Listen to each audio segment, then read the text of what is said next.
Le 16 mars 2017, comme tous les candidats, Macron fournit à la Haute Autorité pour la transparence de la vie publique une déclaration de patrimoine actualisée. Son appartement du 15e a été vendu 980 000 €, ce qui lui a permis de rembourser une bonne part de ses dettes. À l'actif de son patrimoine, il ne déclare que 609 000 € et au passif, 53 000 € d'indemnité de rupture qu'il doit à la fonction publique et 246 000 € qu'il doit encore au Crédit Mutuel suite à un emprunt contracté fin 2011 pour prêter de l'argent à Brigitte. À l'entendre, son patrimoine net avoisinerait donc 308 000 €. Mais en examinant de près cette déclaration de patrimoine, cet avocat fiscaliste va y repérer une anomalie.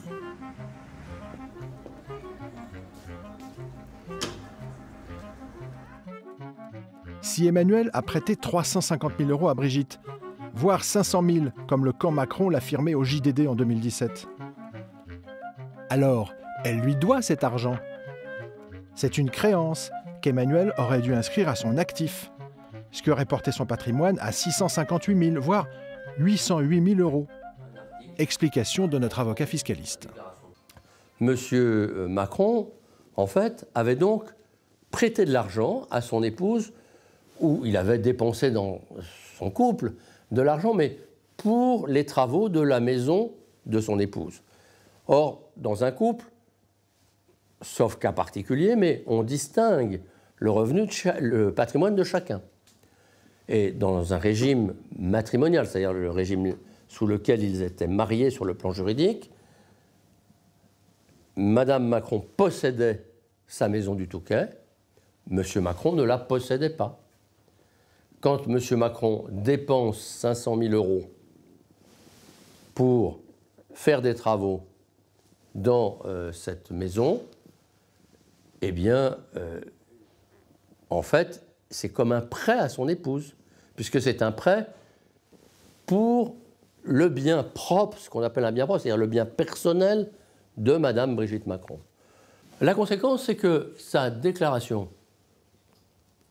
de patrimoine à la Haute Autorité aurait été, selon l'analyse, je vais arrondir pour essayer, de 300 à 500 000 € supérieur, mais de l'ordre de 3 fois supérieur à ce qu'il a déclaré. Pour Hervé Martin, qui avait révélé le redressement des Macron en 2016, le fait de n'avoir pas mentionné cette créance de 350 à 500 000 € sur Brigitte n'est pas anodin. C'est une erreur comptable ou c'est... Non, c'est pas une erreur, c'est un montage fiscal, c'est un montage d'optimisation. C'est clair, c'est pas une erreur. Surtout si vous voulez, quelqu'un, il a quand même une tête financière, Macron. Hein. C'est un banquier d'affaires. Il fait pas ça par hasard. C'est un montage fiscal, c'est un montage d'optimisation. Il n'y a pas divergence sur l'évaluation, ce qui peut se discuter jusqu'à la fin des temps. Là, il y a montage, c'est-à-dire introduction d'un élément qui n'a pas à être pris en compte. C'est la structure même de calcul qui est fausse. Quelle est la différence entre l'optimisation et la triche? C'est que l'optimisation est légale, et on peut présumer de la bonne foi de celui qui l'a fait, que la triche est illégale, et qu'on présuppose la mauvaise foi. Donc, et là, on est où? Alors, si vous êtes disposé à admettre que quelqu'un qui est un financier, qui est habitué aux montages fiscaux, qui sait ce que c'est que l'ISF et comment on le calcule, si vous pouvez admettre que quelqu'un qui a une tête financière comme ça est capable de faire une erreur aussi grossière, c'est simplement une erreur. Si vous êtes dit c'est impossible, c'est une triche. Et tricher sur son patrimoine, comme le rappelait la déclaration signée par Emmanuel Macron, c'est interdit par la loi. Ne pas déclarer, fournir une évaluation mensongère de son patrimoine ou omettre une partie substantielle de son patrimoine ou de ses intérêts est un délit puni de 3 ans d'emprisonnement et de 45 000 € d'amende. Comment ça va?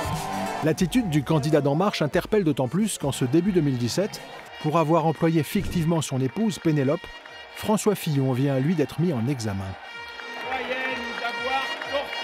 De façon quasi ordonnée, Hollande, Macron, le Parti socialiste ont réclamé mon retrait et donc celui de la disparition de la droite et du centre de l'élection présidentielle.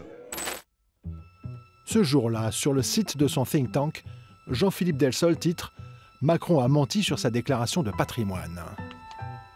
Le candidat d'En Marche ne réagissant pas, Delsol saisit la Haute Autorité pour la transparence de la vie publique. Donc j'ai écrit, moi, à la Haute Autorité, le 31 mars, 3 jours après mon article, 2017, pour lui dire, ben voilà, attention, moi je pense qu'il y a un petit problème. Hein. Alors présidé par le magistrat Jean-Louis Nadal, la HATVP lui répond. La Haute Autorité n'a révélé aucun élément de nature à remettre en cause le caractère exhaustif, exact et sincère de la déclaration d'Emmanuel Macron. Du coup, Delsol saisit le procureur de la République, François Molins. Alors moi, qu'est-ce que je fais? J'écris au procureur de la République, le 4 avril. J'écris au procureur de la République, bah, écoutez, voilà la lettre que j'ai adressée à la Haute Autorité. Pour moi, il y a un vrai sujet. C'est peut-être un problème de droit, peut-être que j'ai tort. Mais quand même, je cite de la jurisprudence, de la doctrine, qui ne sont pas nombreuses. Mais c'est le bon sens. Ce que je vous ai expliqué me paraît clair. Mais François Molins va répéter les éléments de langage de la Haute Autorité.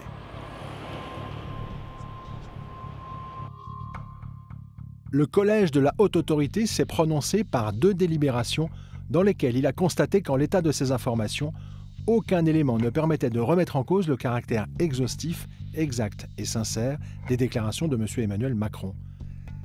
J'ai donc l'honneur de vous faire connaître que je ne donne aucune suite à votre requête. La justice vous dit ça? La justice me dit ça. Sans enquêter? Sans enquêter. Et à quelques jours de la présidentielle de 2017, Emmanuel Macron attaque Maître Delsol en diffamation. Il m'attaque. Donc il montre à tout le monde que c'est faux puisqu'il m'attaque. Mais il sait très bien que moi je ne pourrais pas l'attaquer s'il est élu.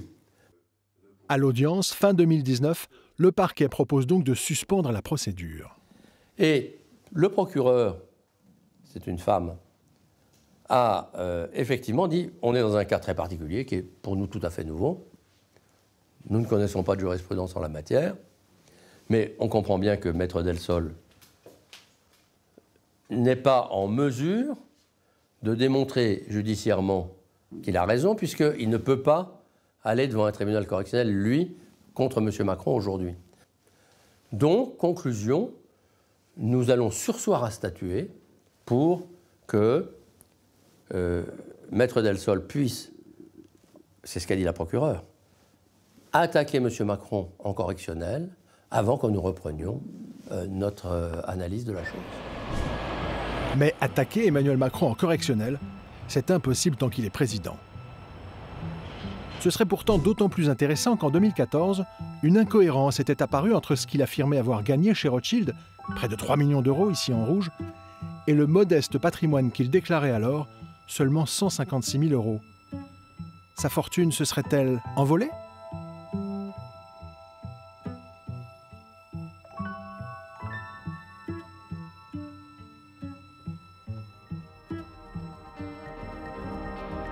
Retrouvez la suite de cette enquête sur notre chaîne YouTube ou directement à la fin de cette vidéo. Off Investigation, c'est des documentaires que les chaînes n'osent plus produire. Grâce à vous, notre liberté éditoriale est totale. Vos dons nous permettent d'enquêter et de révéler en vidéo à des millions d'internautes les coulisses d'un monde qui dérive trop souvent à l'abri des regards. Aidez-nous à déverrouiller l'information, faites un don.